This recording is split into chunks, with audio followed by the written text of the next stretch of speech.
오늘은 지난 시간에 이어서 안구따라 니까야 5-7 사실이라는 경을 공부하겠습니다.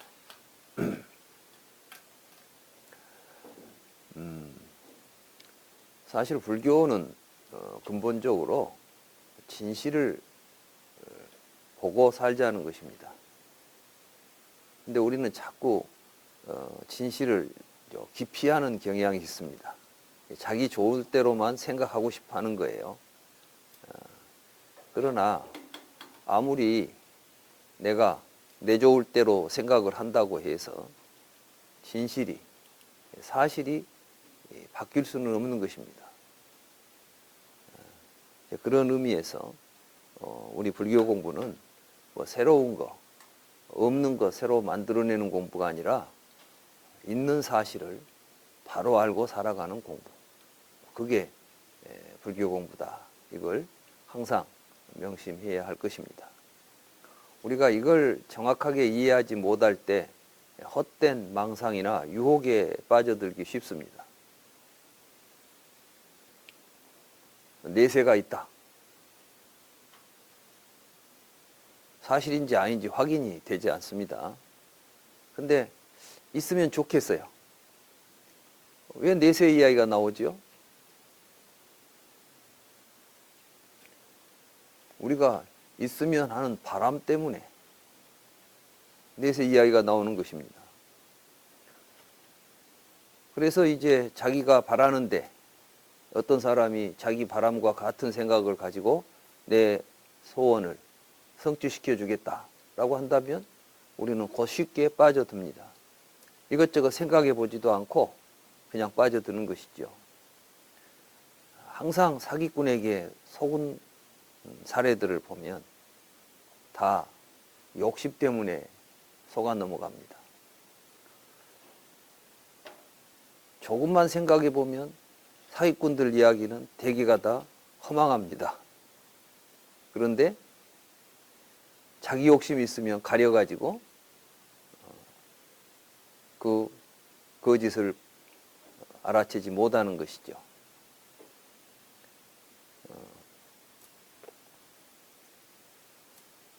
뭐 좋은 이게 있는데 아무도 모르는 비밀인데 내가 그걸 가르쳐 주겠다. 그렇게 좋은 것이 있고 비밀이다면 자기 혼자 가지고 있지 왜 그걸 나누어 주겠습니까? 얼마 전에 어떤 요즘은 이제 자본주의 시대다 보니까 돈을 가진 사람들이 투자를 자꾸 이제 어디다 투자해야 될까 이런 생각을 가진가 보더라고요. 그래서 이제 인터넷이나 뭐 TV에 보면 전문가라는 사람들이 나와가지고 여기다 투자를 하면 성공한다고 이제 열을 올리죠. 사람들이 모두 따라다니는 것 같더라고요. 근데 어떤 아주 세계적인 투자 전문가가 이런 이야기를 하는 걸 봤습니다. 그렇게 큰 이익을 남길 그런 투자처라면 그걸 왜 남한테 가르쳐 주겠냐, 지가 하지. 그러니까 다른 사람이 하는 그런 말에 절대 속으면 안 된다고 이야기를 하더라고요. 그렇습니다. 우리는 욕심 때문에 또 자기가 어떤 바라는 것이 있으면 세상을 그 바라는 식으로 보려고 합니다. 그러나 그것은 그렇다고 해서 원대로 세상이 돌아가지는 않습니다. 세상은 세상 이치대로 돌아가는 것이고 그걸 바르게 알아서 내가 어떻게 살 것인가 하는 길을 찾는 것이 우리 인생에 있어서 가장 중요한 일인 것입니다. 이 사실이라는 경은 그런 점에서 우리가 잘 새겨서 항상 여기에 어긋남이 없도록 공부를 해야 될 경이라고 생각이 됩니다. 경을 읽어가겠습니다. 비구들이여 이들 5가지 사실을 여자든 남자든 제가자든 출가자든 항상 성찰해야 한다오. 그 5은 어떤 것인가? 여자든 남자든 제가자든 출가자든 나는 늙음에서 벗어나지 못한 늙는 존재다라고 항상 성찰해야 한다. 여자든 남자든 재가자든 출가자든 나는 질병에서 벗어나지 못한 병드는 존재다라고 항상 성찰해야 한다. 여자든 남자든 재가자든 출가자든 나는 죽음에서 벗어나지 못한 죽는 존재다라고 항상 성찰해야 한다. 여자든 남자든 재가자든 출가자든 나는 사랑하고 좋아하는 것들과 헤어지고 이별해야 한다고 항상 성찰해야 한다. 여자든 남자든 재가자든 출가자든 나는 업의 소유자이며 업의 상속자이며 업을 모태로 하며 업의 친척이며 업에 의지한다. 나는 좋은 업이든 사악한 업이든 내가 지은 업의 상속자가 될 것이다 라고 항상 성찰해야 한다. 부처님께서 생사 문제를 해결했다 그러니까 안 늙고 안 죽는 길을 발견해서 불로불사하는 이러한 경지를 터득했나 보다. 많은 사람들이 그렇게 오해하기가 쉽습니다.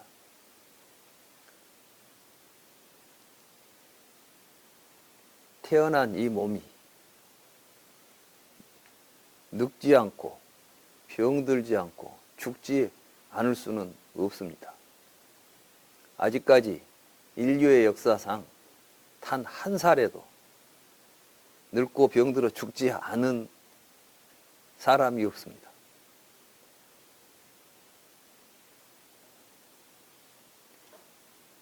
물론 죽었다, 부활했다고 하는 이야기는 있습니다. 그런데 부활했으면 뭐합니까? 도로 죽었는데. 지금 부활해갖고 여기 있습니까? 없잖아요. 또 혹자는 하늘로 올라갔답니다. 승천이라고 합니다. 승천. 어떻게 하늘로 올라가죠? 자, 하늘로 올라가면 하늘에가 뭔 세계가 있을까요? 아주 옛날, 그러니까 우주에 대한 지식도 전혀 알려져 있지 않는 이러한 상태에서 저 하늘나라에 가면 천국이 있고 죽으면 모두 그곳에서 태어난다고 생각을 했습니다. 그건 우리들의 믿음이죠. 그건 사실이 아니죠.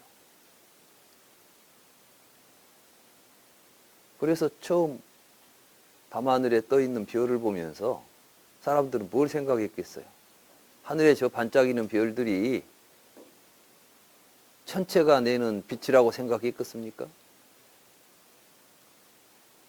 하늘에 이런 지구 같은 땅덩어리들이 수도 없이 둥둥 떠서 뱅뱅 돌고 있으리라고 생각했겠어요? 밤만 되면 하늘에 무슨 불빛이 반짝반짝 하니까 아마 사람들은 그렇게 생각했을 겁니다. 아, 천국이 분명히 있다. 봐라. 밤이 되면 천국에서 불을 켜고 있지 않느냐. 나도 죽으면 저곳에 가서 살 수 있을 것이다. 이런 생각을 가지고 만들어낸 이야기들이 사실인 것처럼 지금도 우리 주변에서 그게 사실이라고 믿고 있는 사람들이 수없이 많습니다. 그래서 영생교가 지금도 죽지 않고 영원한 생명을 준다고 하면 믿고 따르는 사람들이 수도 없습니다. 죽어서 천당 가야 된다고 모든 것을 바쳐서 거기에 삶을 내던지는 사람들이 지금 우리 주변에도 수없이 많지 않습니까? 부처님께서는 우리한테 그런 세계가 있으니까 나를 따르라 이런 말씀을 하신 적이 없습니다. 사실을 있는 그대로 일단 받아들여야 된다는 것입니다. 그런데 우리는 그런 사실을 잘 받아들이지도 않고 또 사실을 직시하려고 하지 않습니다. 우리는 여러분 병들면 어떤 생각부터 해요? 큰일 났다. 이런 생각하죠? 뭐 병드는 일이 큰일입니까? 세상에 병 안 드는 사람이 어디가 있습니까? 너무나 당연하게 내가 살아있기 때문에 내가 살아있는 사람으로서 겪어야 될, 또 이번만 병에 걸리는 것이 아니죠. 앞으로 내가 살면서 얼마나 많은 병을 겪어야 될지 알 수 없는 것입니다. 그게 사실입니다. 늙고 병들어 죽는다는 사실을 정확하게 바라보고 인정할 때 거기에 바른 길이 나타난다는 것이 부처님의 가르침입니다. 그것이 바로 생사를 벗어나는 길입니다. 생사가, 태어나서 늙고 병들어 죽는 사실이 우리의 삶을 가로막고 나를 불행하게 만들어갈 때 거기로부터 벗어나서 그러한 사실을 정확하게 이해하고 거기에서 바른 행복, 바른 삶을 찾아내는 것이 수행입니다. 그것이 바로 부처님 가르침을 따르는 길인 것입니다. 그래서 부처님께서는 이렇게 말씀하십니다. 비구들이여, 무엇 때문에 여자든 남자든 제가자든 출가자든 나는 늙음에서 벗어나지 못한 늙는 존재다라고 항상 성찰해야 하는가? 중생들은 젊은 시절에 젊음에 대한 자만이 있으며 자만에 빠져서 몸으로 악행을 저지르고 말로 악행을 저지르고 마음으로 악행을 저지른다오. 그가 이런 사실을 항상 성찰하면 젊은 시절 젊음에 대한 자만이 모두 사라지거나 줄어든다오. 이런 까닭에 여자든 남자든 제가자든 출가자든 나는 늙음에서 벗어나지 못한 늙는 존재다라고 항상 성찰해야 한다고. 전에 어떤 분이 저에게 그런 말씀을 하시더라고요. 불교는 젊은 사람들은 하면 안 된다는 거예요. 이건 이제 늙어서 해야 되고, 뭐 보니까 욕심내지 마라, 뭐 밤낮 이런 이야기는 하는데, 젊었을 때는 막 욕심을 내가지고 뭔가 활기차게 자기 야망을, 큰 야망을 가지고 노력을 해야지. 뭐 우리는 다 죽어가는 존재인데 하고 이렇게 해가지고 되겠냐는 거예요. 욕심을 버리고 그러면 어떻게 젊은이가 출세를 하겠냐. 그러니 이제 세상 다 살아가지고 이제 늙어 죽을 때쯤 되면 그때 하는 게 불교 공부인 것 같습니다. 부처님께서 그렇게 말씀하시나요? 그리고 젊어서 그렇게 살다가 늙어지면 금방 그렇게 되나요? 사람은 자기가 행동한 대로 형성이 됩니다. 젊어서 그렇게 산 사람은 늙었다고 변하지 않습니다. 제가 이제 제 주변에 있는 사람들을 보면 젊었을 때 하던 일 늙어지면 더 심해지지. 이제 늙었으니까 야 이제 내 살만큼 살았으니까 이제 그만 놀아야지. 막 놀기 좋아하는 사람이 이제 나이가 들어가지고 이제는 살만치 살았으니까 이제 그만 놀고 공부해야지. 이렇게 앉아 있어집니까? 난 그런 사람 본 적이 없습니다. 우리가 늙어 죽음을 준비하는 것은 젊다고 해서 미룰 일이 아닌 것입니다. 그렇기 때문에 내가 늙어 죽을 일이 있기 때문에 젊어서 늙기 전에 더욱 열심히 일할 수 있는 것입니다. 사실 저는 이제 불경 번역을 하고 이 일을 시작하면서 굉장히 좀 걱정을 했습니다. 뭐가 걱정이었냐면 이제 나도 늙고 병들어 죽을 텐데 이 일을 내가 만약에 다 못하고 간다면 그게 얼마나 안타까운 일이냐. 내가 좀 더 일찍 이 생각을 해가지고 미리 좀 할 걸 너무 늦었다. 이런 생각을 했습니다. 젊어서부터 우리는 반드시 늙어 병들어 죽을 것이다라는 것을 알고 이 늙고 병들어 죽어가는 삶 속에서 나는 어떻게 하면 거기에 매이지 않고 묶이지 않고 자유롭게 살 수 있을까? 이게 해탈입니다. 이런 삶을 스스로 찾아내는 것이 중요한 것입니다.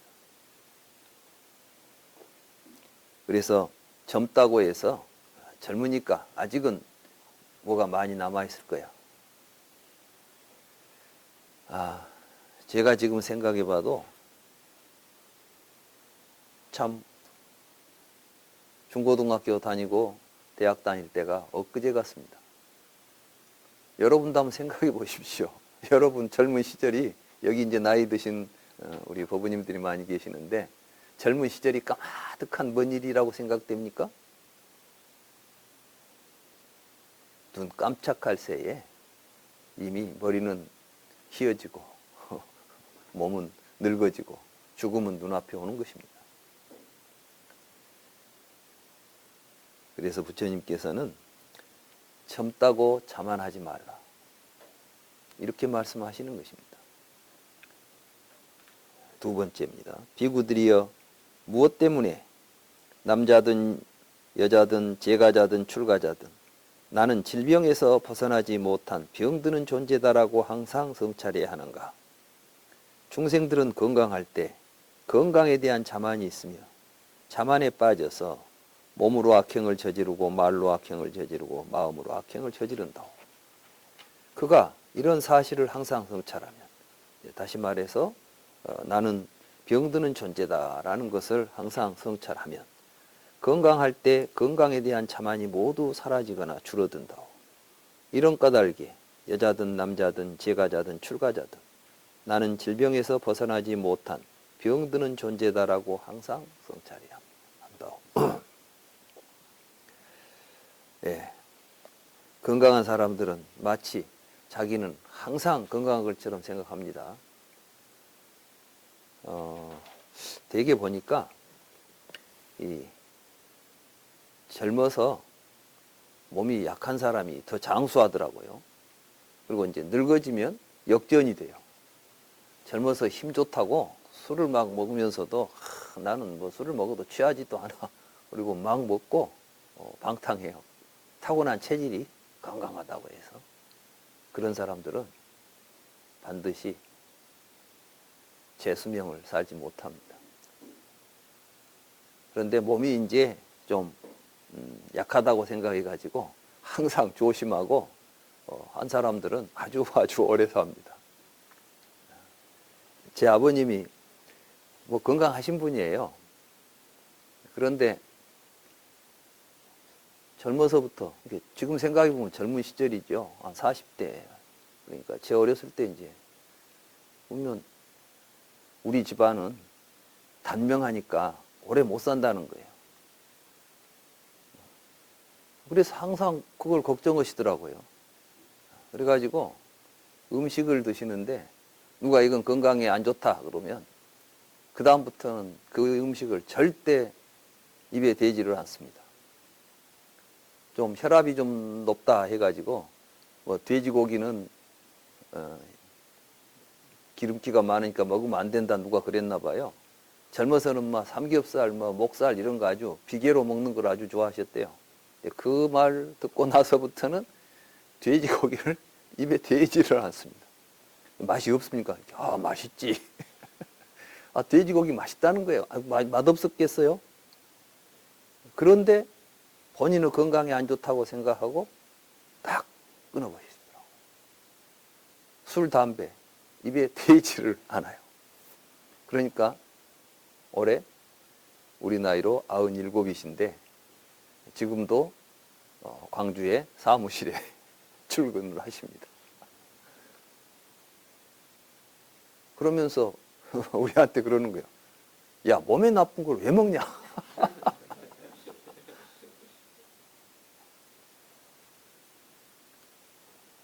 지금은 저한테 그러시더라고. 내가 이제 계획을 좀 변경해야 되겠다. 그래서 아마 이제 아버님께서 뭐 이렇게 오랫동안 장수하시리라고 생각을 못했던 것 같아요. 그랬는데 보니까 몸이 이제 건강하니까 내가 좀 더 오래 살 것 같다. 그러니까 좀 내 인생의 계획을 좀 더 바꿔야 되겠다.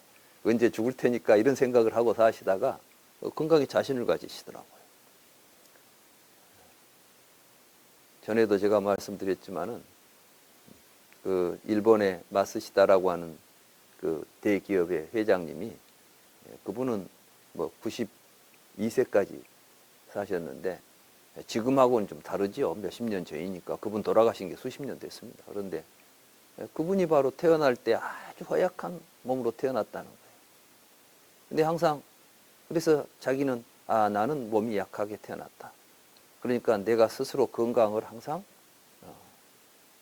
살펴야 된다. 이렇게 생각해가지고 몸에 좋다고 하는 걸 이제 운동도 부지런히 하고 뭐 섭생도 열심히 하고 몸에 해로운 것들은 절대 가까이 하지 않고 이렇게 하니까 90살이 넘게, 그 당시 90살이면 지금 개념하고는 좀 틀립니다.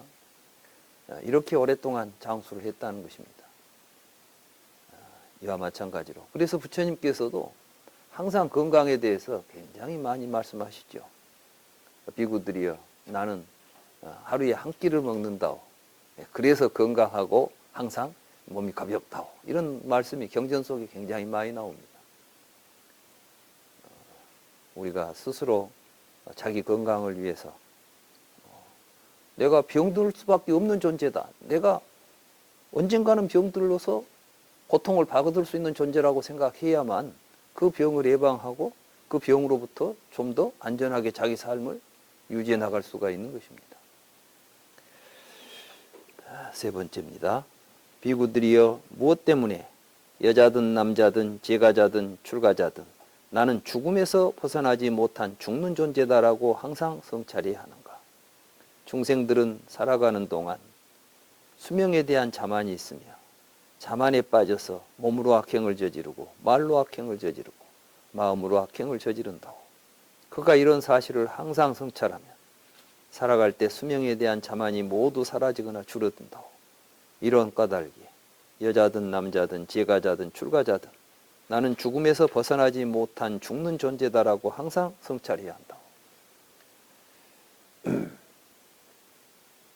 이 새는 죽을 때 슬프게 울고 사람은 죽을 때 진실해진다고, 진실한 말을 한다는 이야기가 있습니다. 우리는 죽음이라고 하는 사실을 항상 두렵게 생각하기 때문에 죽는다는 사실을 모르는 사람이 없지만 내가 죽는다는 사실을 항상 느끼면서 살아가는 사람은 많지 않지요. 안 죽을 것처럼 사는 것이죠. 나이가 지금 70, 80, 90이 이제 되어도 젊을 때 생각하고 전혀 다르지 않은 생각을 하고 사는 거예요.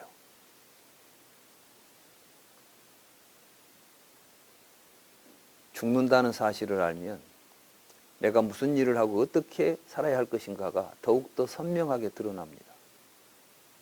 부처님께서는 죽음 앞에서 이제 죽을 인생이니까 아무렇게나 살아라 이렇게 염세적으로 말씀하시는 게 아니라 우리의 소중한 삶이 한계가 있다는 것을 알고 그 소중한 삶 속에서 내가 어떻게 이 삶을 만들어갈 것인가를 보다 더 깊이 성찰하고 바른 삶을 살아야 된다는 이야기입니다. 우리는 죽기 때문에 삶이 가치 있고 아름다운 것입니다. 만약에 누구나 다 안 죽고 영원히 산다고 생각해 보세요. 그럼 뭐 사는 게 그렇게 별로 성스럽게 보이고 귀하게 보이겠어요? 안 죽는데 뭘 사는 게 무슨 문제가 있겠어?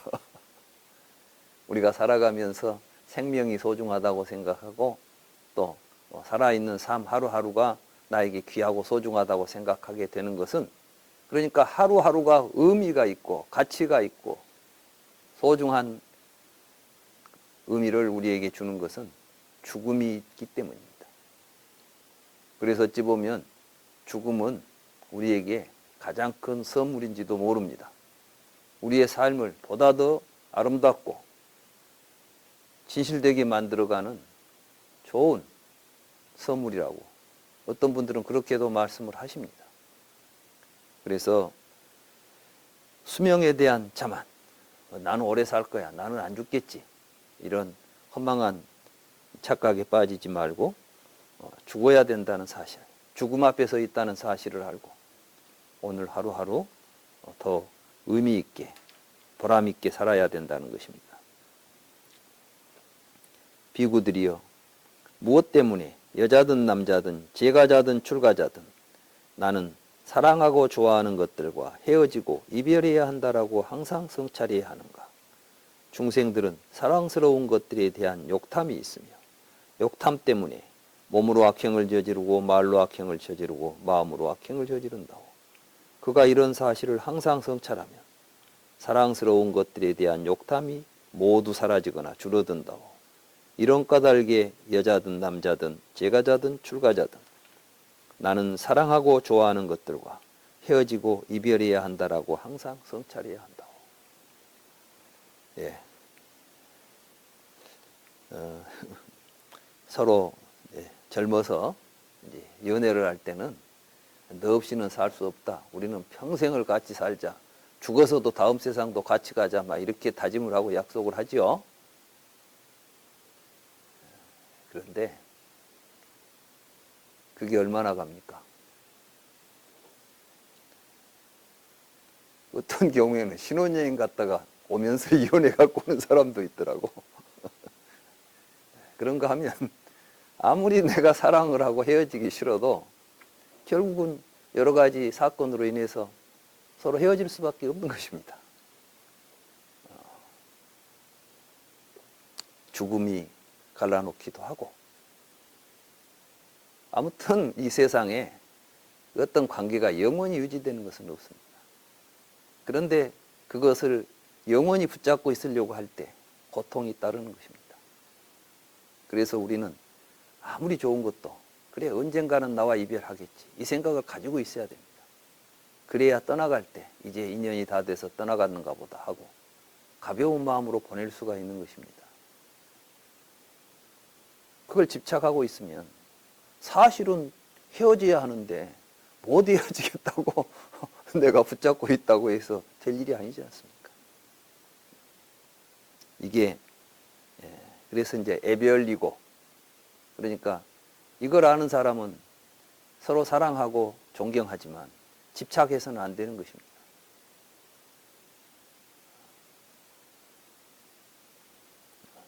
부모와도 이별하고 형제와도 이별하는데 누구와 이별을 못 하겠습니까? 그래서 항상 우리는 아무리 좋고 사랑스러운 것도 언젠가는 내 곁을 떠나게 된다. 이런 사실을 안다면 그것이 떠나갈 때 아 이제는 때가 되었나 보다. 이렇게 받아들일 수 있어야 된다는 것입니다. 비구들이여, 무엇 때문에 여자든 남자든 제가자든 출가자든 나는 업의 소유자며 업의 상속자이며 업을 모태로 하며 업의 친척이며 업에 의지한다. 나는 좋은 업이든 사악한 업이든 내가 지은 업의 상속자가 될 것이다라고 항상 성찰해야 하는가. 중생들은 몸으로 저지른 악행, 말로 저지른 악행, 마음으로 저지른 악행이 있다고. 그가 이런 사실을 항상 성찰하면 악행이 모두 사라지거나 줄어든다고. 이런 까닭에 여자든 남자든 제가자든 출가자든 나는 업의 소유자이며 업의 상속자이며 업을 모태로 하며 업의 친척이며 업에 의지한다. 나는 좋은 업이든 사악한 업이든 내가 지은 업의 상속자가 될 것이다 라고 항상 성찰해야 한다. 예. 불교에서는 제가 이제 불교의 인간관이라는 글을 쓴 적이 있어요. 이번에 이제 그 현대화 불교 사상 책 속에서도 그때 썼던 논문을 실어서 그 일부분으로 삼았습니다만은 부처님께서는 인간은 성선설이다, 성악설이다 이런 말씀을 하시지 않습니다. 되게 우리는 이제 인간이란 무엇인가 할 때 두 가지 서로 상반된 이론을 가지고 있죠. 성선설, 인간은 본성은 선한 거야. 또는 성악설, 인간은 본성은 악한 거야. 그래서 이제 맹자라는 분은 인간의 본성은 선하다. 그러니까 선한 본성을 키워내는 것이 교육이다. 이게 이제 교육론이에요. 그래서 인간의 본성을 어떻게 보느냐에 따라서 우리가 어떻게 사람을 교육하고 인간을 만들어갈 것인가 하는 문제들이 이제 결정이 되겠죠. 근데 순자라는 분은 성악설, 인간은 본성이 악하다. 이렇게 보았습니다. 그러면 누가 옳은 것 같아요?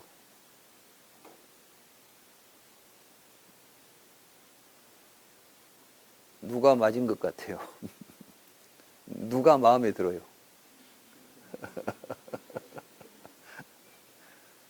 사실 우리들의 판단은 사실을 판단한 게 아니라 자기 좋을 대로 판단해요. 내 마음에 들면 옳다는 거예요. 요즘 우리 주변에 뭐 유튜브도 많고 뉴스도 많죠. 근데 가짜가 뻔한데도 그 가짜 뉴스에 막 열광하는 사람들이 많이 있습니다. 판단이 잘못돼서 물론 그렇죠. 그런데 그 판단을 무엇으로 하느냐? 지가 좋아하는 말을 해주면 옳다는 거예요. 우리가 보통 우리가 이제 판단을 할 때 이성적으로 판단한다고 모두 생각하지 않아요? 자기는 그래요. 이치로 따져서 내 생각이 옳다는 겁니다. 근데 가만히 들어보면 지가 옳다고 하는 것은 지가 좋아하는 생각이에요. 지 생각하고 같으면 옳다고 그러는 겁니다. 사실 우리는 어리석은 중생들인지라 옳고 그름을 판단할 능력이 없어요. 그 옳고 그름을 판단할 수 있는 그 능력을 키우려면 불교 공부를 해야 돼요. 뭐 어떻게 할 때 우리가 옳고 그름을 정확하게 판단할 수 있느냐? 첫째, 우리 마음속에 탐욕이 없어야 돼. 욕심이 없어야 헷갈리질 않는 거예요. 사기꾼이 와서 이야기하는데 욕심이 없는 사람은 그런 이야기를 듣는 순간 저 허망한 소리가 들립니다. 근데 욕심 있는 사람은 그 허망한 소리가 부세주 말씀처럼 들리는 거예요. 욕심이 진실을 보지 못하게 하는 것입니다. 또 분노가 진실을 보지 못하게 하는 것입니다. 우리는 홧김에 일을 저질러 놓고 뒤에 가서 얼마나 많은 후회를 합니까? 이런 걸 통해서 형성되는 것이 어리석음입니다. 그래서 탐진치는 한 덩어리로 돌아가는 것이죠. 결국 우리가 사실을 사실대로 보고 산다는 것은 탐진치를 제거한다는 것과 다를 바가 없는 것입니다. 갑자기 여기서 부처님께서 뭐 이런 생로병사를 태어나서 늙고 병들어 죽는 것을 사실이다 하고 그걸 잘 살펴야 된다 이렇게 말씀하시니까 탐진치와는 별로 상관없는 이야기처럼 보이지만 탐진치가 사라져야만 이러한 사실들이 극명하게 자기 삶 속에 빛이 되어서 자기의 갈 길을 비춰줄 수가 있는 것입니다. 제가 이제 불교의 인간관에 대해서 불경을 여러 가지로 이제 살펴보니까 바로 이 말씀이 나와요. 인간, 중생은 업의 상속자다. 업의 소유자다. 우리가 살면서 평생 재산을 모아도 내 소유가 아닙니다. 딱 죽을 때 보면 내 것인지 아닌지는 딱 죽는 날 딱 판가름이 납니다. 뭐 여러 명 아내가 있었다는 이야기 있죠. 이 돈이 많은 부자라 아내를 여러 명을 데리고 살았어요. 셋인가 넷인가를 데리고 살았대.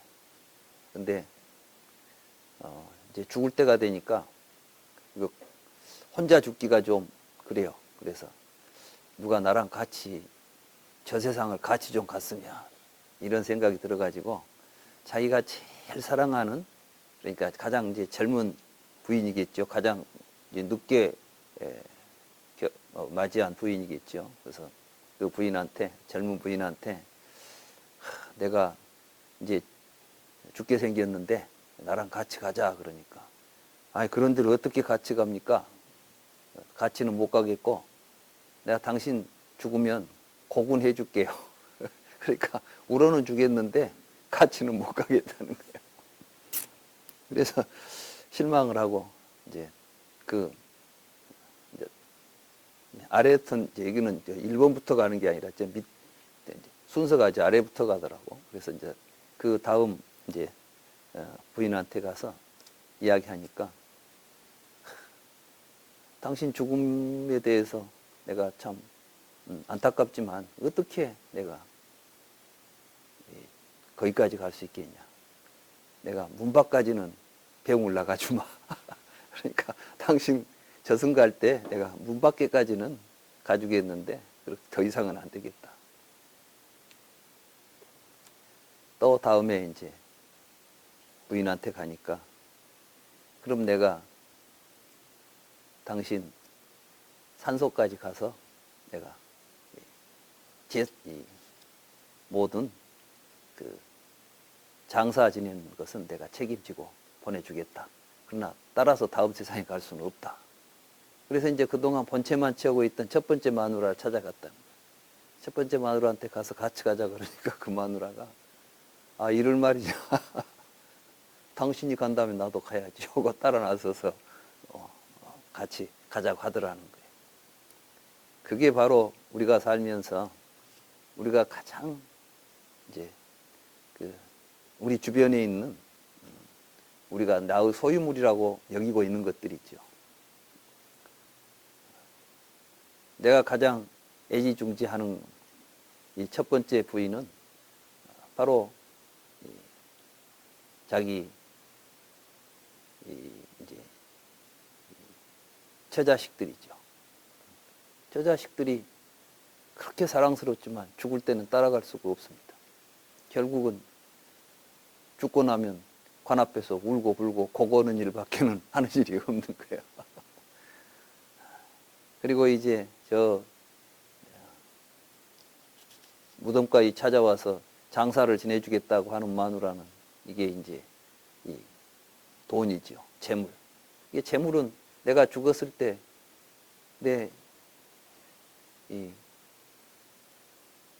장사 지내는 비용 위에는 내 몫이 아니잖아요. 그럼 마지막에 죽어서 다음 세상까지 가겠다고 따라 나선 그 부인은 누구겠어요? 그건 바로 업입니다. 내가 지은 업은 좋든 싫든 나하고 함께 갈 수밖에 없는 것이. 그것은 죽은 뒤에만 그런 것이 아니라 삶에서도 마찬가지입니다. 어떤 사람이 살면서 내가 어떻게 살았냐 하는 것이 그 사람을 결정하는 것이지, 그러니까 우리는 사람을 볼 때 그 사람이 어떤 사람인가는 그 사람의 삶을 보고 판단하는 것입니다. 또 그렇게 판단할 줄 알아야 됩니다. 그 사람이 지금 아무리 돈은 많이 가지고 있고 높은 지위에 있어도 행동이 바르지 못하면 세상 사람들이 존경하고 따르지 않습니다. 우리 지금 요즘 흔히 보지 않아요. 우리 주변에서 많은 권력을 가지고 있고 지위가 높고 재물이 많다고 해서 사람들이 존경합니까? 우리 주변에 보면 그런 사람들이 더 많은 지탄을 받고 있잖아요. 그런 점에서 우리는 항상 명심해야 됩니다. 우리는 바로 업의 상속자고 업의 소유자다. 업이 곧 나다. 그러니까 내가 착한 일을 하고 좋은 업을 지으면 나는 좋은 사람인 것이죠. 내가 나쁜 짓을 하면 난 나쁜 사람인 거예요. 인간의 본래 성품이 선하고 악한 것이 아닌 것입니다. 그렇기 때문에 우리는 교육을 시킬 때 인간은 성선설이다, 뭐 성악설이다 이런 것을 가지고 교육을 시키는 게 아니라 바로 이러한 교육을 시켜야 됩니다. 사람은 누구나 태어났으면 늙어 병들어 죽는 존재다.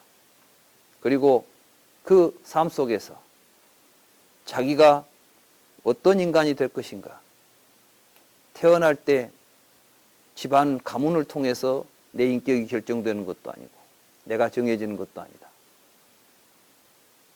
삶이 우리 자신을 만든다. 그러니 너는 어떻게 살 것인가를 항상 생각하고 살아가야 된다. 이런 걸 가르쳐야 될 거 아니에요.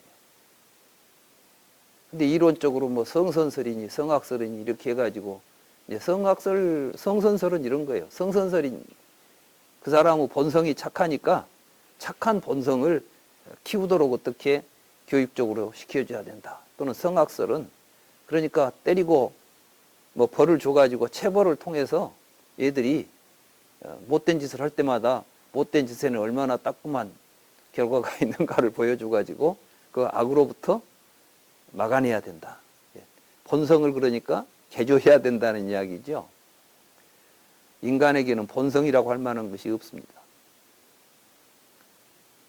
인간은 어떻게 살아가느냐에 따라서 성격도 결정되고 자기 인격도 만들어지는 것입니다.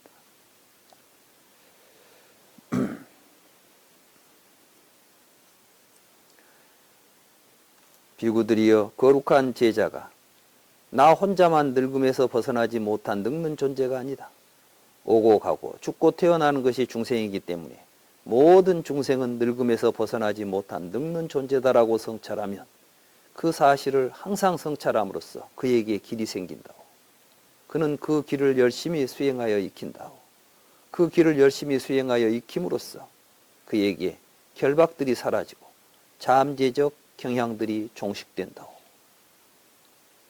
이게 중요합니다. 앞에는 남자든 여자든 뭐 출가자든 제가자든 누구나 다 같이 이제 생각해야 될 부분이라면 이제 여기서부터는 부처님의 가르침에 따라서 수행을 하는 제자들을 이야기합니다. 좀 내용이 좀 다르지요?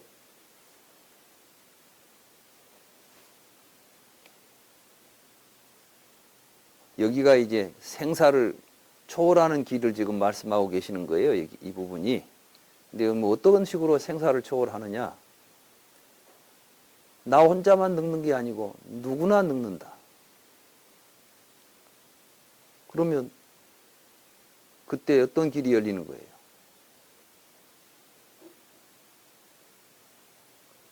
이게 이제 죽음이란 무엇인가?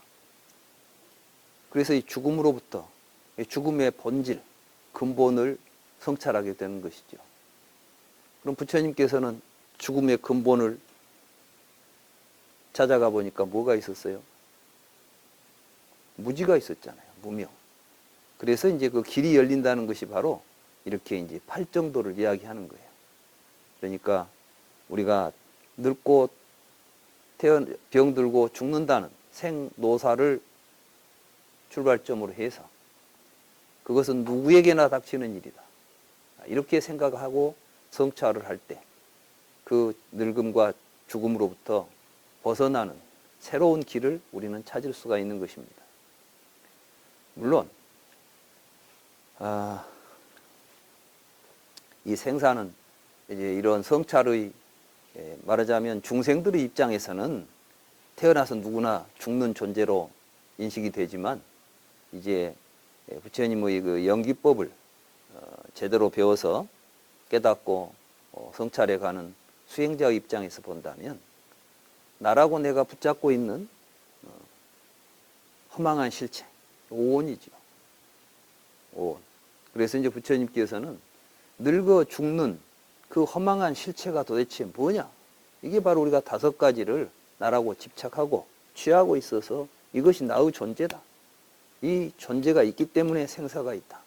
이렇게 이제 성찰해 가는 과정에서 연기의 도리를 깨달았고 사성제를 깨달았던 거 아닙니까?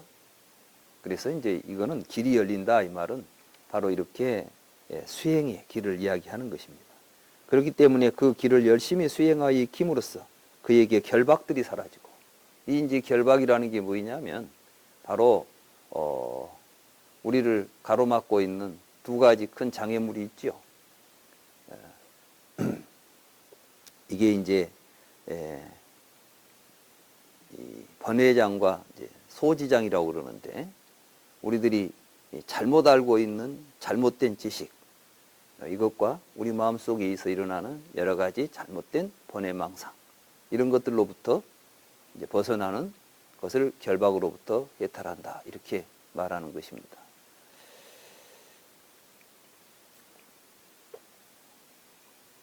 그리고 잠재적 경향들이 종식된다고.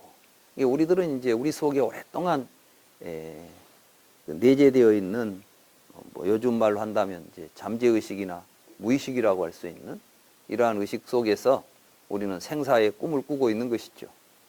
이러한 이제 꿈에서 벗어나는 것을 해탈이다, 이렇게 말할 수가 있습니다. 나 혼자만 질병에서 벗어나지 못한 병드는 존재가 아니다. 오고 가고 죽고 태어나는 것이 중생이기 때문에 모든 중생은 질병에서 벗어나지 못한 병드는 존재다라고 성찰하면 그 사실을 항상 성찰함으로써 그에게 길이 생긴다고. 그 길이 바로 중생에서 벗어나는, 세간에서 벗어나는 출세간의 길을 이야기하는 것입니다. 그런 그 길을 열심히 수행하여 익힘으로써 그에게 결박이 사라지고 잠재적 경향들이 종식된다고. 나 혼자만 죽음에서 벗어나지 못한 죽는 존재가 아니다. 오고 가고 죽고 태어나는 것이 중생이기 때문에 모든 중생은 죽음에서 벗어나지 못한 죽는 존재다라고 성찰하면 그 사실을 항상 성찰함으로써 그에게 길이 생긴다고. 그는 그 길을 열심히 수행하여 익힌다고.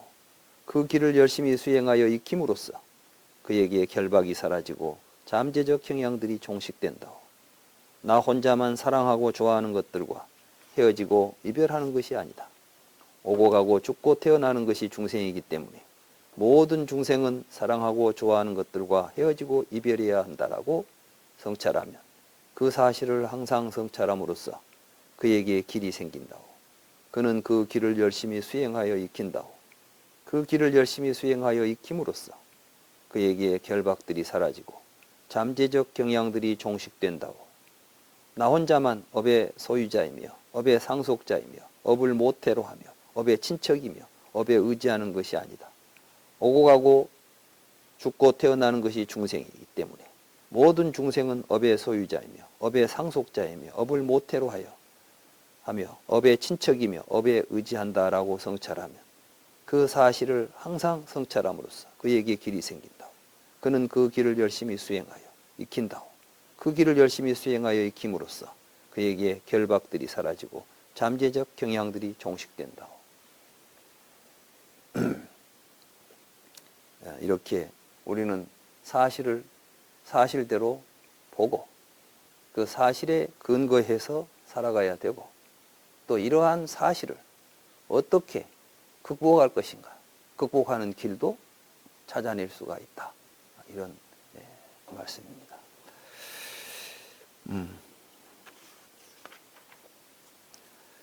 항상 마음속에 나는 업의 소유자이고 업의 상속자이다. 이 말씀을 항상 마음에 새기시고, 그렇기 때문에 지금 나에게 중요한 것은 내가 무엇을 가질 것인가, 무엇이 될 것인가가 아니라 지금 나는 어떻게 행동할 것인가, 어떻게 살 것인가, 이게 가장 중요한 우리들의 문제다. 이런 생각을 하시면 되겠습니다. 네.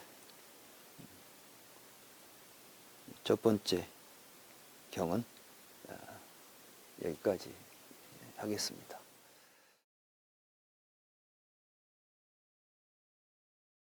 잘들 쉬셨습니까?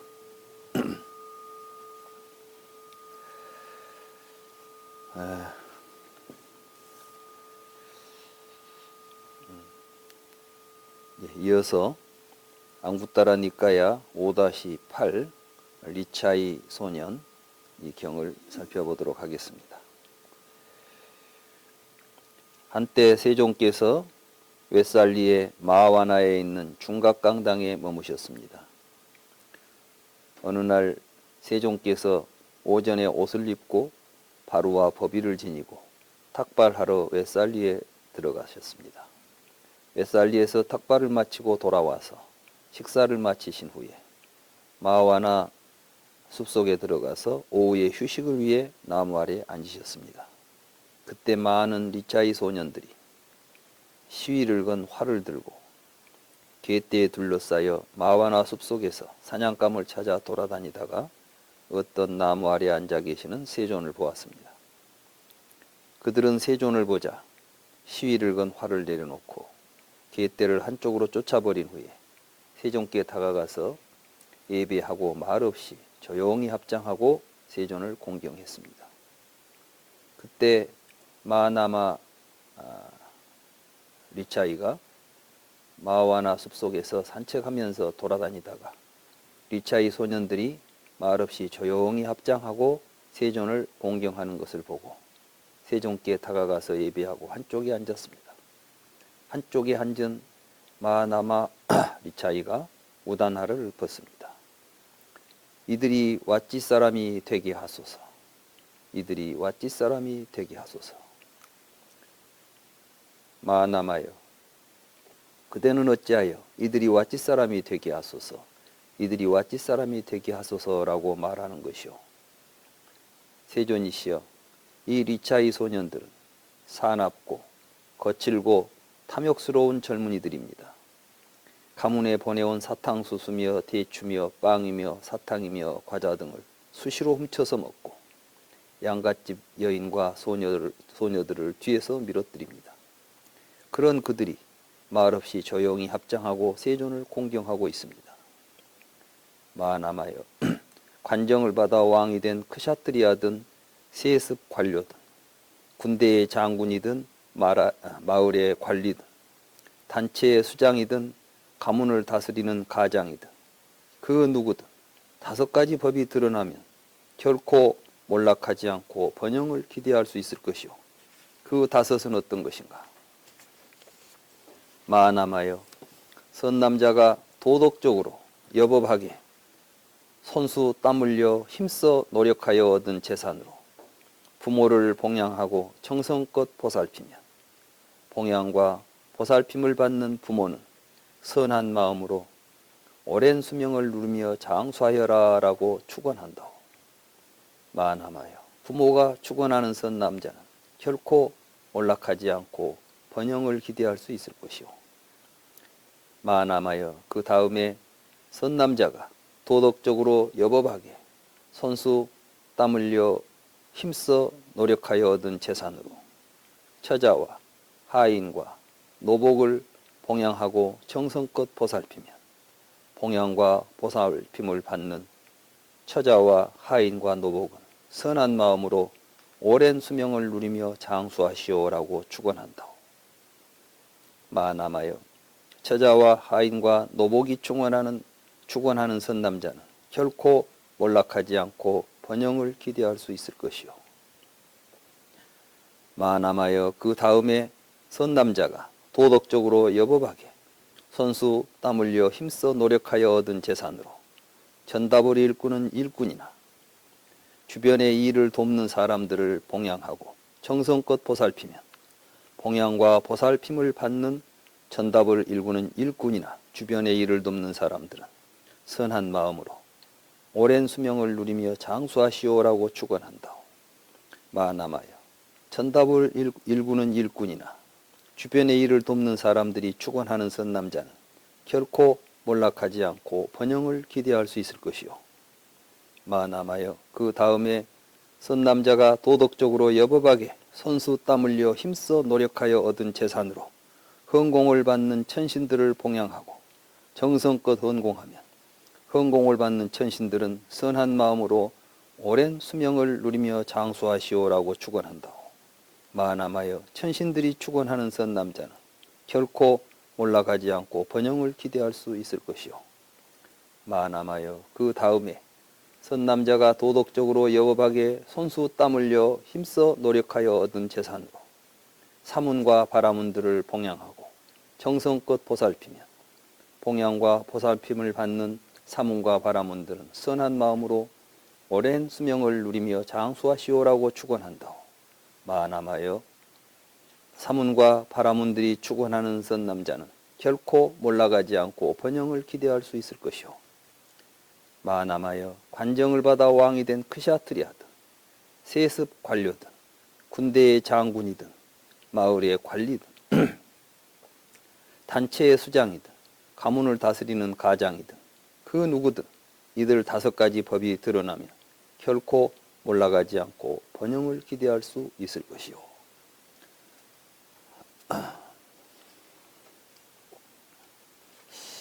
예, 이 이야기는 이 거칠고 사나운 젊은이들이 부처님 앞에 가서 조용히 앉아서 부처님을 애경하는 것을 보고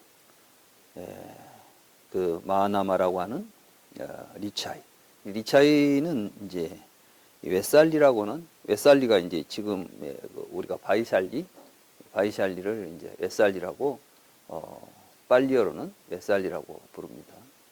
여기에 이제 리차이라는 것은 그 바이샬리에 거주하는 종족의 이름입니다.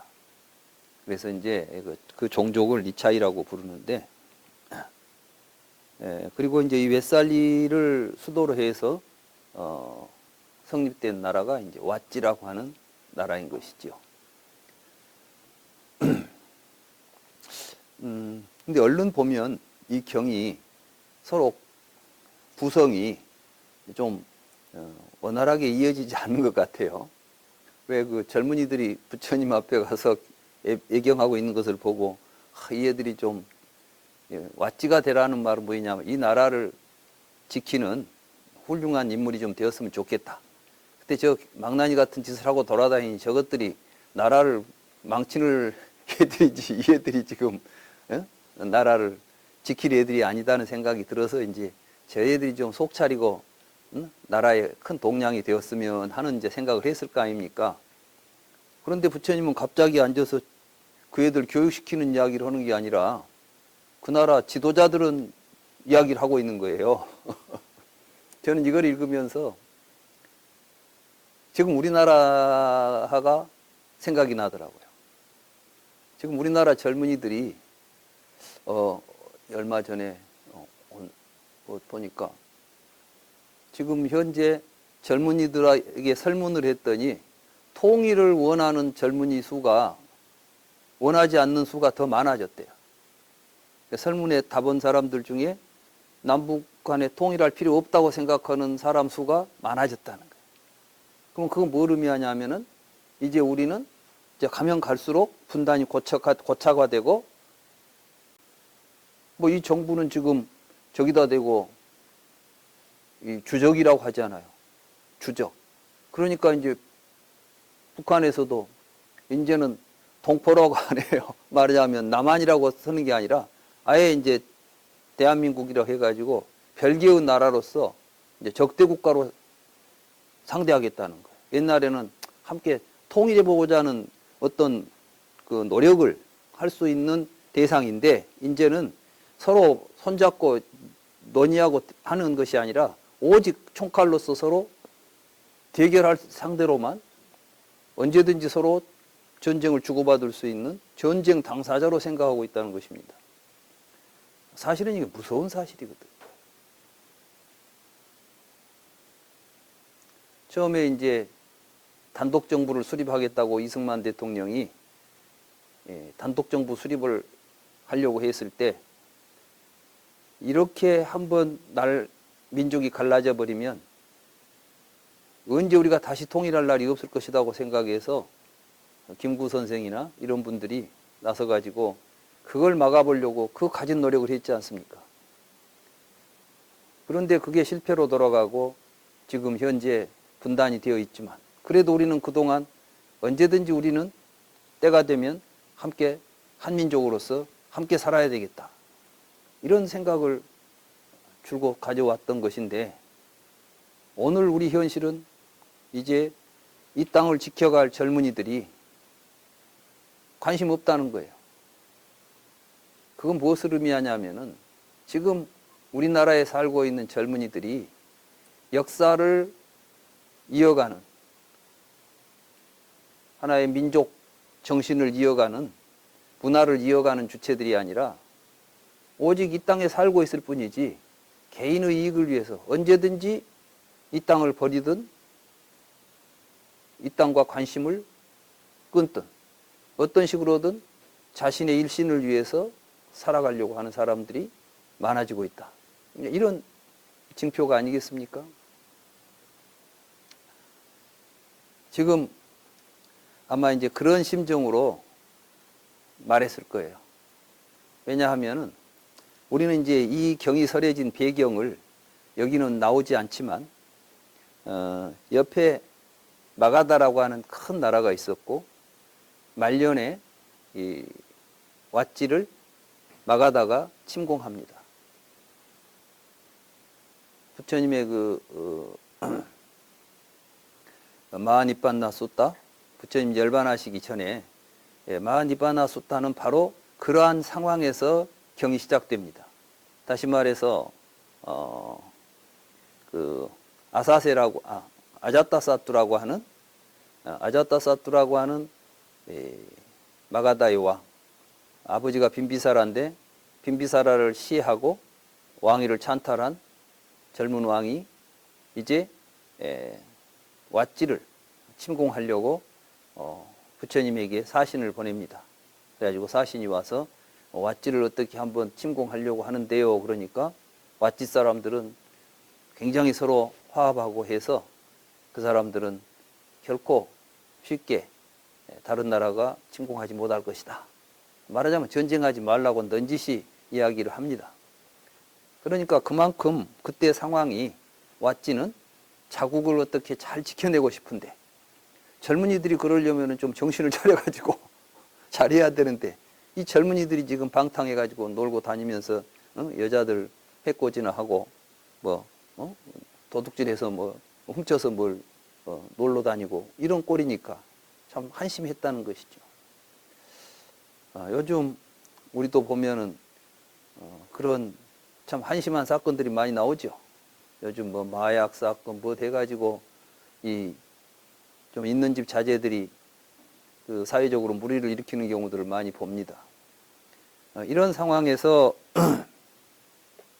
부처님이 지금 하나의 해결책으로 그럼 이 사람들을 정말 훌륭한 왓지를 지키는 훌륭한 왓지 사람으로 만드는 법은 무엇인가? 지금 이 사람이 그걸 묻지 않았지만 부처님은 벌써 이제 그런 의미를 알아들었기 때문에 이런 말씀을 하신 겁니다. 그러면 왓지가 강한 나라가 되고 왓지의 젊은이들이 훌륭한 젊은이로 성장하려고 한다면은 어떻게 해야 될까요? 우리는 마치 학교에서 교육을 잘 시키면 된다. 그러면서 위에서 지도자들은 엉망진창으로 사는 거예요. 온갖 죄를 저질러도 사면이니 복권이니 해가지고 다 풀려나고.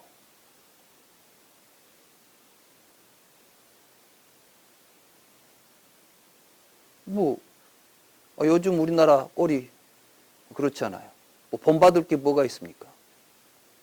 그런데 그걸 보고 애들이 잘할 텐데 앞에서 본보기가 없는데 본보기가 엉망진창인데 어떻게 거기에 좋은 훌륭한 젊은이들을 기대할 수가 있겠습니까?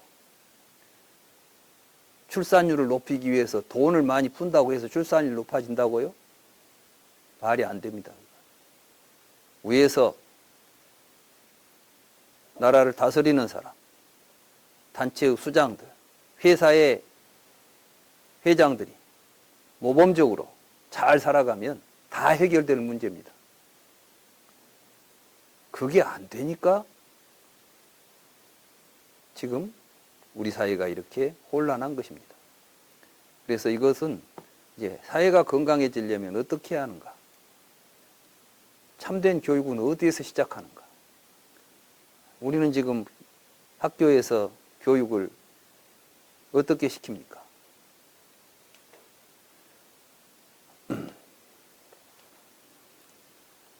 오로지 개인적인 경쟁만을 부추기고 입시 지옥에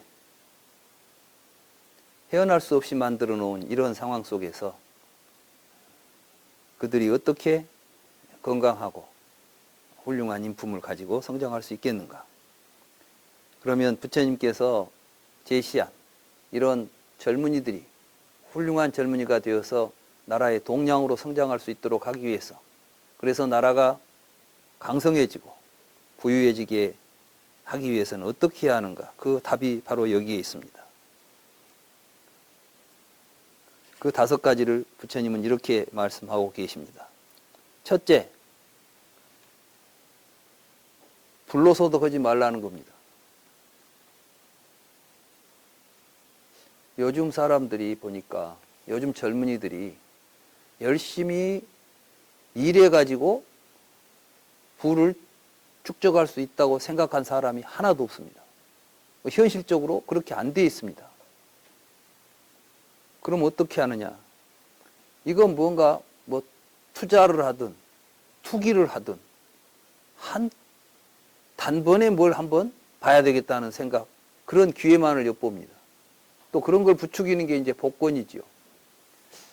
사실은 참 우스꽝스러운데, 가장 사행성이 높은 거 아니겠어요? 저는 처음에, 그러니까 지금부터 약 14년, 15년 전이죠. 2007년이었으니까. 그때는 우리나라의 복권이 그렇게 뭐 액수가 크지 않았어요. 해야 뭐 잘하면 1억, 2억 하면 막 어마어마한 큰 복권이었죠. 근데 거기 가니까 1,000억, 2,000억 막, 미국 가니까 복권 당첨액이, 근데 당첨이 안 되면 이게 계속 모아지더라고요. 그래가지고 고속도로 곳곳에 전광판에가 오늘의 복권 그래가지고 나오는데, 이번에 복권 사가지고 당첨이 되면 2,000억짜리다, 3,000억짜리다 막 이렇게 오는 거예요. 그런데 이게 액수가 올라갈수록 사람들이 더 이제 몰려듭니다. 그러니까 일확천금을 노리는 사람들이 거의 그게 일상화가 돼가지고 주유소에서도 팔고 복권 파는 데가, 복권을 안 파는 데가 없어. 누구나 어디 가든지 간에 뭐 구멍가게에서 껌 사기보다 더 쉬운 게 복권 사기예요. 그래가지고 곳곳에 그런 복권들이 한두 가지가 아니야. 주마다 뭐 있고. 근데 이제 내가 사람들한테 물어봤더니, 지금 현대 사회에서 부자가 되는 방법은, 가난한 사람이 부자 되는 방법은 복권 외에는 전혀 길이 없다는 겁니다. 그 사회가 건강한 사회가 되겠습니까?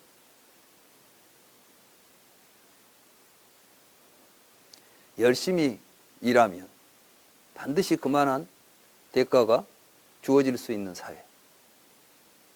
그래야 내가 부지런히 하겠다는 의욕도 생기는 것이고, 내가 처자식을 거느리고 열심히 살아가서 행복한 가정을 만들 수 있겠다는 희망이 있는 거 아닙니까? 그런데 위에서는 전부 나라 돈 빼먹고 또는 투기하고 협잡하고 이렇게 해서 부를 만들어 가는데, 그렇게 해서 이제 젊은이들에게는 어떤 희망도 보이지 않는데, 어떻게 학교에서 아무리 뭘 가르친다고 해서, 또 학교에서 뭘 가르칩니까? 수능 시험 문제 푸는 법이나 가르치지, 지금 우리 대한민국에서 가르치는 교육이라는 게 뭐가 있습니까? 거기서 고등학교 졸업할 때까지 죽으라고 수능 푸는 연습을 했는데, 수능 끝나고 나면 하나도 쓸모없는 지식들만, 이렇게 엉망진창인 교육제도를 그 누구도 손보려고도 하지 않고 그 속에서 또 먹고 사는 사람들이 얼마나 많습니까? 지금 학원들이 다 그걸로 먹고 살고 있잖아요. 그리고 거기서 성적 우수하면 그 훌륭한 사람이래요. 그 뭐가 훌륭합니까? 그런 사람들이 나와서 기회가 주어지면 더 많은 비리를 저지르고 있지 않습니까? 교육 잘 받은 사람이 훌륭한 인격을 갖습니까? 부처님께서는 도덕적으로 여법하게 손수 땀 흘려 힘써 노력하여 얻은 재산을 이야기하고 계십니다. 그걸 가지고 부모를 봉양하고 정성껏 보살피며, 그러면 부모님이 자식들을 어떻게 축원하겠어요? 그래, 건강하게 오래오래 잘 살아라, 이렇게 축원할 거 아니에요. 요즘 우리 사회에서 부모와 자식 간에 이런 관계입니까?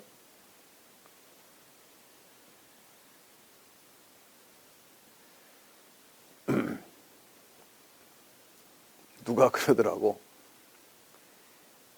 자식 집에서 잠잘 수가 없대. 결혼해서 나간 자식 집에 가서 잠을 자려면 눈치가 보인대요. 그래서 차라리 친구 집에 가서 자고 호텔에서 자지, 서울에 와서도 자식 집에서 잠자기가 영 눈치 보인다는데, 그게 현실이라고 그래요. 맞습니까? 자식 집에 갔더니 막 어이구 어서 오세요 하고 막 오래오래 계세요 막 그럽니까? 자식들이 막 맨발로 나와서 막 반겨줍니까?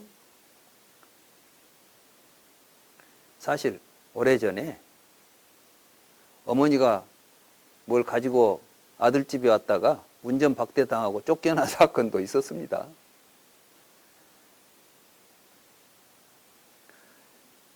우리 사회가 자식이 부모를 봉양하고 정성껏 보살필 수 있는 그런 사회가 되지 않으면 우리 사회뿐이 아니라 어느 사회도 마찬가지죠.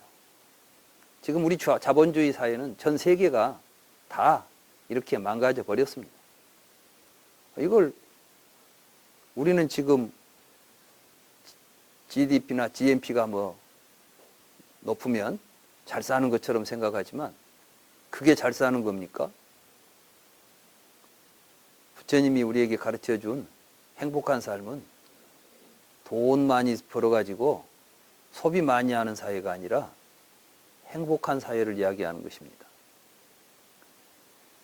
두 번째, 만남하여 그 다음에 썬 남자가 도덕적으로 여법하게 손수 땀 흘려 힘써 노력하여 얻은 재산으로 처자와 하인과 노복을 봉양하고 정성껏 보살피면, 나는 이 글을 읽으면서 이야, 이 하인과 노복을 봉양하고 보살피라. 그러니까 부처님은 지금 우리 사회가 지금 이 사장님이 직원들을 자기가 번 돈을 가지고 봉양하고 보살핍니까? 그런 회사가 있습니까? 제가 듣기로 그런 회사가 한 군데 있었습니다. 전에 이 건달할배라고 최현국 그 할아버지가 이제 돌아가셨죠. 몇 년 전에 돌아가셨는데, 그분이 강원도에 탄광을, 아버님이 이제 물려준 탄광을 운영하면서 그렇게 했답니다. 그 탄광에서 나온 돈이 어마어마하게 벌렸대요. 그래서 한때는 대한민국에서 가장 많은 세금을 냈다더라고요. 소득세를 가장 많이 냈답니다. 자기가 몇 년 동안 그렇게 했대요. 근데 먼저 한 게 종합병원을 지었답니다. 그래가지고 그 광업소에서, 탄광에서 일하는 그 자기 직원들의 모든 가족들은 병이 있으면 그 병원에서 다 무료로 진료를 할 수 있도록, 그러니까 강원도 골짜기에 탄광촌에 굉장히 큰 종합병원을 지어놓고 좋은 의사진들을 모셔다 놓고 거기서 일하는 그 광부들에게 최고의 의료 서비스를 제공했다는 것입니다. 그리고 다른 광업소에서보다 월급을 배 이상을 줬답니다. 그러니까 그러고도 최고로 많은 세금을 냈다는 거예요.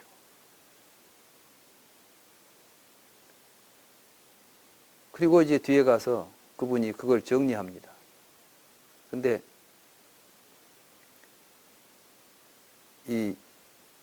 그 광업소를 왜 그만뒀느냐 하니까 돈 버는 재미가 너무 좋아가지고, 세상에 이 재미가 여러 가지가 있지만 돈 버는 재미같이 좋은 재미가 없더라는 거예요, 자기 경험에. 근데 내가 이 재미에 취해 있다가는 내가 인간이 망가지겠구나. 더 이상 인간으로서 망가지기 싫어서 이제 이거 그만 접자 해가지고 그 광업소를, 이제 그 탄광을 문을 닫으면서 거기 탄광을 판 돈을 거의 전부 거기 직원들에게 다 나눠줬답니다. 그리고 자기는 양산에 중고등학교 하나 설립하고 이사장으로 나왔습니다. 그리고 돌아가실 때까지 그 학교에서 학생들 뒷바라지하고 이렇게 살다가 가신 분입니다. 참 놀랍게도 그분이 임플란트 하나를 안 하셨더라고. 그래가지고 이가 빠져가지고 자연 이를 그대로 가지고 사셔요. 친구들이 그런데요. 이빨 해주겠다고.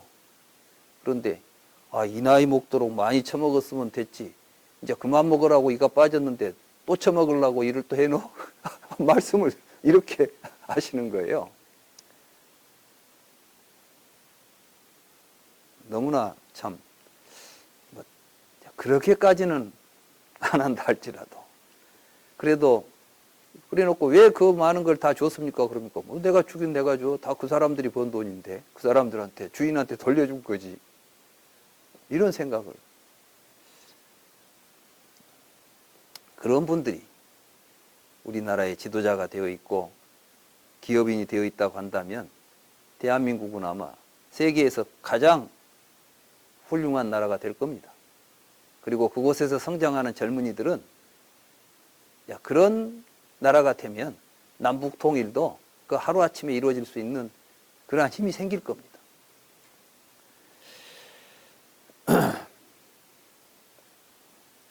마하나마여 그 다음에 선 남자가 도덕적으로 여법하게 손수 땀 흘려 힘써 노력하며 얻은 재산으로 전답을 일꾼은 일꾼이나 주변에 일을 돕는 사람들을 봉양하고 정성껏 보살피며 그러니까 이제 내 주변의 동료들이나 내 일을 도와주는 모든 사람들에게 대해서도 그들을 항상 보살피고 봉양한다면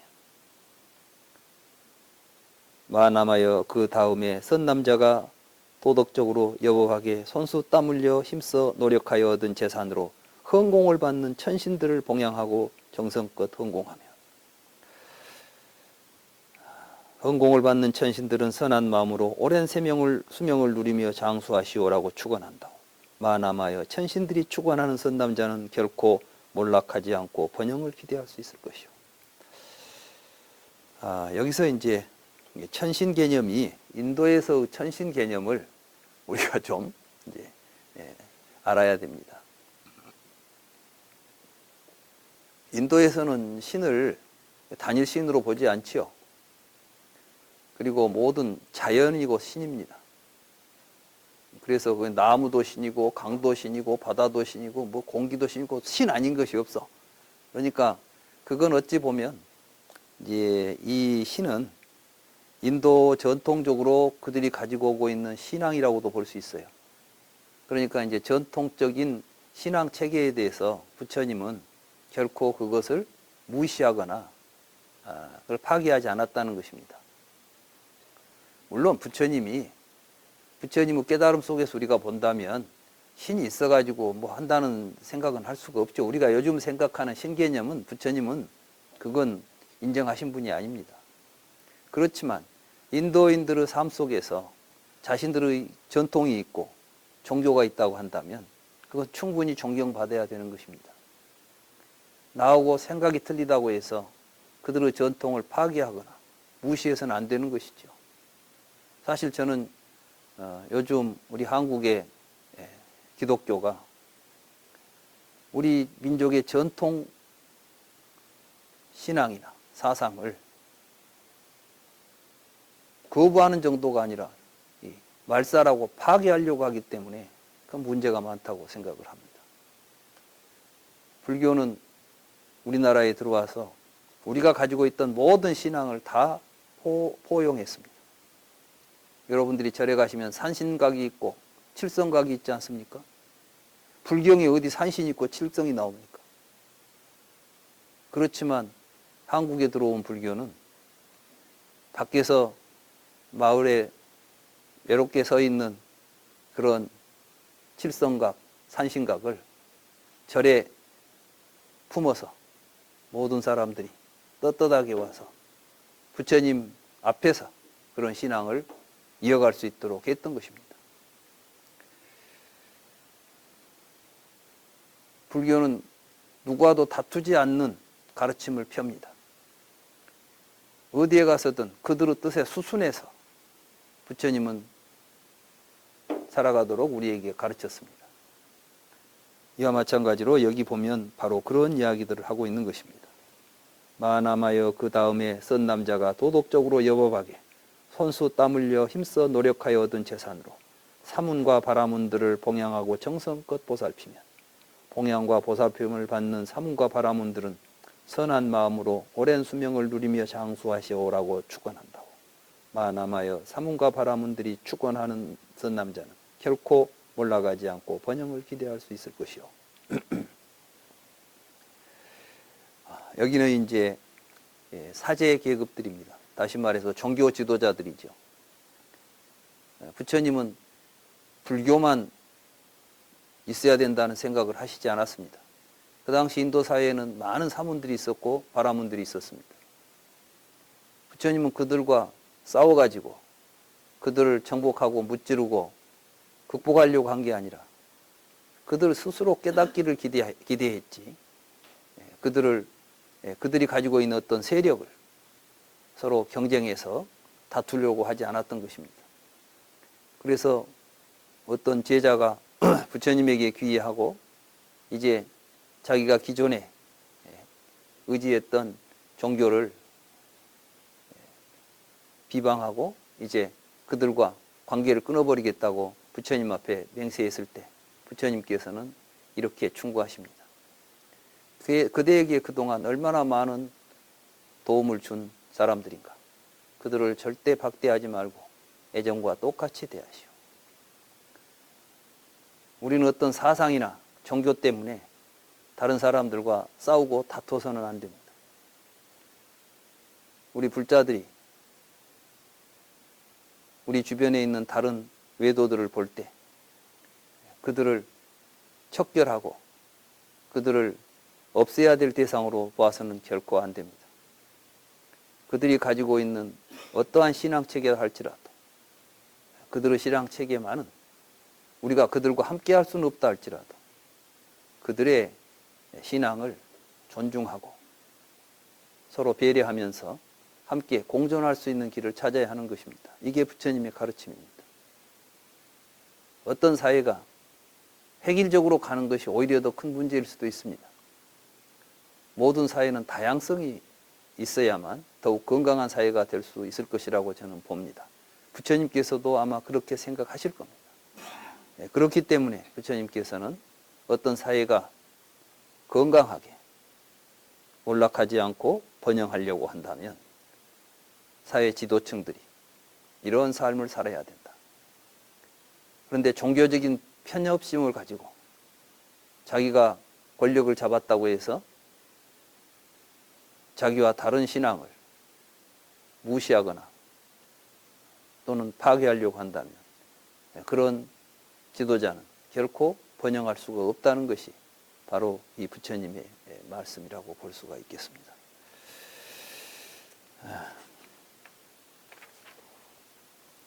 시간이 좀 있으니까 경 하나 더 공부하겠습니다. 안구따라 니까야 5-9 공부하는 사람의 자신감. 비구들이여, 이들 5가지 법은 공부하는 사람에게 자신감을 준다고. 그 5은 어떤 것인가? 비구들이여, 비구는 신념을 지니고 계행을 갖추고 많이 배우고 열심히 정진하고 통찰력이 있어야 한다고. 이건 지난번에 우리가 5가지 힘이라고 했던 거 있죠? 공부하는 사람이 갖춰야 될 5가지 힘, 오력. 여기에 이제 해당하는 것입니다. 비구들이여, 신념을 갖지 않으면 자신감이 없다고. 신념을 가져야 자신감이 생긴다고. 자, 여기 우리 불교 공부하러 오시는 우리 법부님들, 불교 공부하는데 자신감이 있습니까? 바로 우리는 부처님 가르침대로 우리가 실천하면 반드시 부처님이 말씀하신 대로 좋은 결과가 있을 것이라는 걸 확고하게 믿고 있잖아요. 그러니까 자신감이 있는 겁니다. 인생을 살아가면서 이 자신감은 굉장히 중요합니다. 아마 많은 사람들이 열등감에 휩쓸려서 사는 경우가 많을 거예요. 그렇죠? 특히 이제 저도 어린 이제 젊은 시절을 지내면서 많은 열등감에 빠지기도 하고 좌절하기도 하고 했었습니다. 그런데 부처님께서는 바로 이 신념을 가지고 계행을 갖추고, 그러니까 신념을 가져야 자신감이 생긴다고. 따라서 이 법은, 신념은 공부하는 사람에게 자신감을 준다고. 비구들이여, 계율을 어기면 자신감이 없다고. 계행을 갖추어야 자신감이 생긴다고. 그러니까 뭔가 좀 못된 짓을 하고 있으면 떳떳하지 못하죠. 근데 자기가 떳떳하면 자신감을 가질 수 있는 것입니다. 따라서 이 법은 공부하는 사람에게 자신감을 준다고. 비구들이여, 많이 배우지 않으면 자신감이 없다고. 이게 알아야 면장도 하는 것이고, 아는 것이 힘이라는 말도 있지 않습니까? 그래서 이제 부지런히 공부해서 우리가 이 불법도 잘 알면 자신감이 생기는 것입니다. 또 많이 배워야 자신감이 생긴다고. 따라서 이 법은 공부하는 사람에게 자신감을 준다고. 비구들이여, 열심히 정진하지 않으면 자신감이 없다고. 열심히 정진해야 자신감이 생긴다고. 따라서 이 법은 공부하는 사람에게 자신감을 준다고. 아무리 우리가 뭘 많이 배워도 그걸 직접 자기가 실천하고 열심히 그걸 행하지 않으면 또 자신감이 생길 수가 없습니다. 요즘 저희들이 이제 아침에 다루마의 숲에서 아침 1시간 동안 정진하지 않습니까? 저는 개인적으로 덕분에 더 많은 자신감을 얻고 있습니다. 매일 이제 하니까 몸도 굉장히 가벼워집니다. 그리고 글쎄, 내가 이렇게 몸을 움직이는데 이렇게 가볍게 느껴진 적이 별로 없는데 오히려 요즘은 내 몸이 굉장히 더 가볍고 힘이 있습니다. 지난번에 우리 법부님들하고 어디를 갔던가 같이 걸어가는데 보니까 내가 제일 앞에 가더라고요.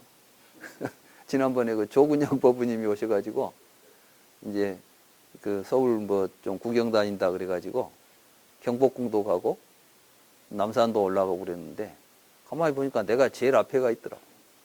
난 막 술술 걸어가는데 물론 이제 다른 분들이 아마 서로 이야기하느라고 천천히도 오셨겠지만, 근데 어떤 분이 나보고 아니 뭐 좀 천천히 가라고 못 따라가겠다고 그러더라니까.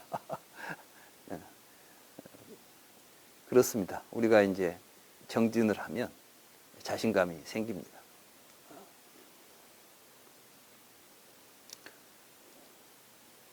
비구들이여, 통찰력이 없으면 자신감이 없다고. 통찰력이 있어야 자신감이 생긴다고. 따라서 이 법은 공부하는 사람에게 자신감을 준다고. 이 통찰력은 이제 제가 말하는 반야를 제가 통찰력이라고 번역했는데, 뭘 보면은 이게 사리를 분별하는 힘이 있어야 됩니다. 내가 이것은 분명히 이런 거야 라고 사리를 분별하게 되면 자신 있게 그 일을 행할 수 있잖아요. 근데 이제 판단이 잘 안 돼. 이게 이래야 될지 저래야 될지. 그러면 자신감이 생길 수가 없죠. 그래서 이제 우리가 부처님 공부를 잘하면, 쉽게 말하면 탐진치 없이 딱 보면, 정진을 열심히 하면 탐진치가 사라지지 않겠어요? 그러면 이제 통찰력이 생기고, 통찰력이 생기면 사리에 밝아서 자기가 하는 일에 확신을 가지고 자신감을 가지고 이룰 수가 있는 것입니다.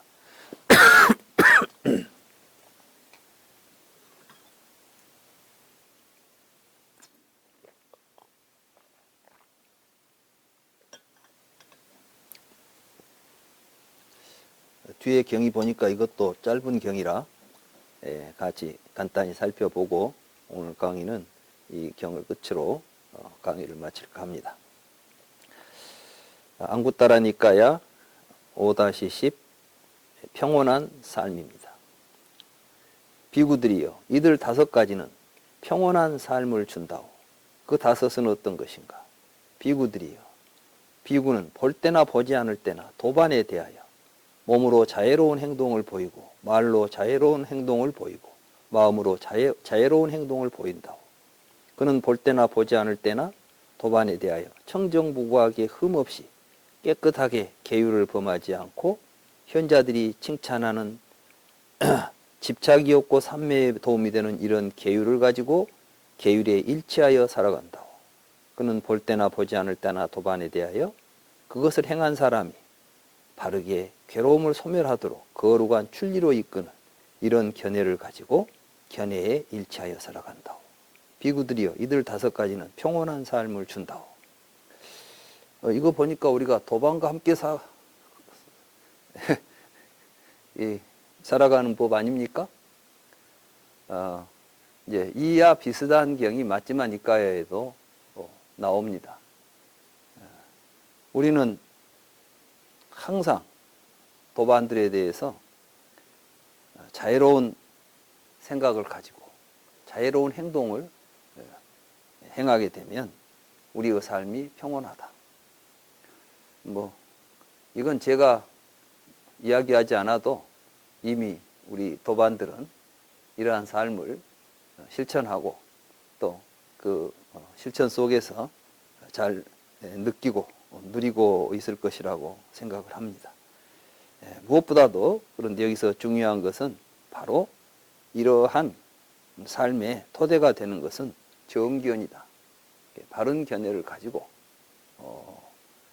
우리들이 탐진치로부터 벗어날 수 있는 부처님의 계율을 잘 실천해 가면서 도반들을 위해서 몸과 말과 마음으로 항상 자유로운 생각을 해갈 때 우리의 삶이 평온하고 또 행복해진다, 이런 말씀이 되겠습니다. 오늘 제 이야기는 여기까지 하고